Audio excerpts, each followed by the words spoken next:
রাজনীতি নির্মম পরিহাস একেই বলে। ৩৫ বছর আগে কংগ্রেসের ঘাতক বাহিনীর হাতে খুন হওয়া দলীয় কর্মীদের স্মরণে রাজ্য দফতরে শ্রদ্ধা পালন করা হয়, অথচ জোটসঙ্গী কংগ্রেসকে এখন আর নিজেদের খুন হওয়া কর্মীদের কথা মাথায় রেখে কোনো রকম আক্রমণে যেতে নারাজ সিপিএম। পরিবর্তে তাদের বস্তা পচা বদলে যাওয়া পরিস্থিতি তত্ত্বকে সামনে রেখে তারা বলছেন, তখনকার সময়টাকে এখনকার পরিস্থিতির সঙ্গে গুলিয়ে ফেললে চলবে না। বাহবা জীবন তোর রাজনীতির খেলা।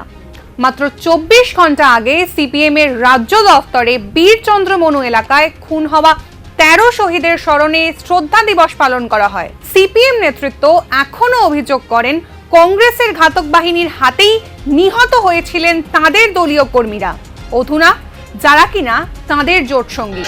মানুষ জানে যে ১৯৮৮ সালে এই ১২ই অক্টোবর তখনকার সরকার এসেও আমাদের অফিসগুলো তারা জোর করে বন্ধ করে দিয়েছিল। এমনকি আমাদের রাজ্য অফিস তখন বর্তলাতে ছিলেন, রাজ্য অফিসও আমাদেরকে একেবারে ঘৃণ্যভাবে আক্রমণ করেছিল। সেই ঘটনার স্মৃতিকে তারা এখনো যে ভোলেননি তা নির্দ্বিধায় মেনে নিচ্ছেন দলের আর এক প্রবীণ নেতা মানিক দে। ১৯৮৮ সালে তাদের কর্মীদের যে কংগ্রেসের দুষ্কৃতীদের আক্রমণে খুন হতে হয়েছিল সে অভিযোগও করেছেন সমান গুরুত্ব দিয়ে।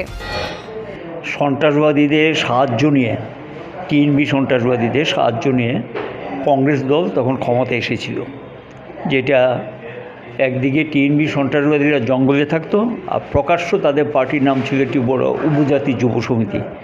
এই দুই দল সরকার গঠন করার পর এই রাজ্যে গণতন্ত্রের কপট রচিত হয়েছিল। সমস্ত অধিকাংশ পার্টি অফিসগুলো ভেঙে দিয়েছেন, গড়িয়ে দিয়েছেন, বোমটাজার ব্যবহার করেছেন, আগুন দিয়েছেন, জবরদখল করেছেন। অনুরূপভাবে ওইখানে একটা পার্টির শাখা অফিস ছিল বীরচন্দ্র মনুতে, এটা বন্ধ করে দিয়েছিলেন। সেই দিন ওই শাখা অফিসে পতাকা উত্তোলন করতে গিয়েছিলেন আমাদের বেশ কয়েকজন নেতৃত্ব।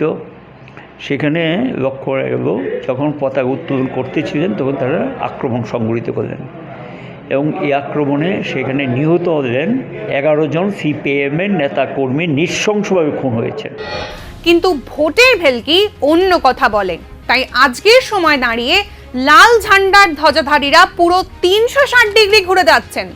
সিপিএম নেতাদের অজুহাত, এই পরিস্থিতিকে ৩৫ বছর আগের সময়ের সঙ্গে মেলালে আর চলবে না, নির্বাচন তো বড় বালাই।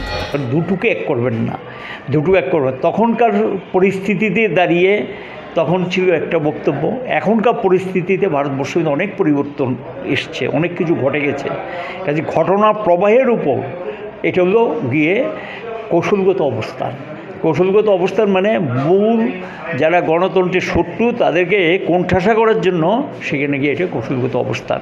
কাজে মেইন হলো এইটার দুটোকে এক করা কিন্তু যে কংগ্রেসের সঙ্গে তখন একরকম এখন আরেক রকম, কেন এই প্রশ্নটা দুটো কিন্তু এক করা ঠিক হবে না কিন্তু। কারণ ওইখানকার সময় ছিল, তখন ছিল কংগ্রেস ক্ষমতাসীন, তারা স্বৈরাচারী মনোভাব তৈরি হয়েছিল, তার বিরুদ্ধে লড়াই হয়েছিল, গণতন্ত্রকে কবর দিয়েছিল, একটা ভোটও করতে দেয়নি, ভোট দিতে পারেনি। দেশের রাজনৈতিক পরিসংখ্যান বলে অধিকাংশ ক্ষেত্রে দু দলের মধ্যে সংঘর্ষে নিহত হন দরিদ্র অসহায় কর্মীরা। আর রাজনীতি যে অসম্ভবের অব্যর্থ উদাহরণ তা বারবার প্রমাণ করে দিয়ে যুযুধান দুই পক্ষের নেতারা আচমকাই নিজেদের মধ্যে হাত মিলিয়ে নেন, ভোটের লড়াইয়েও নামেন একে অপরের গলা জড়িয়ে, আর সময়ের সঙ্গে বিলীন হয়ে যায় বীরচন্দ্র মনুর শহীদদের স্মৃতি। Bureau report, news now, Agartala.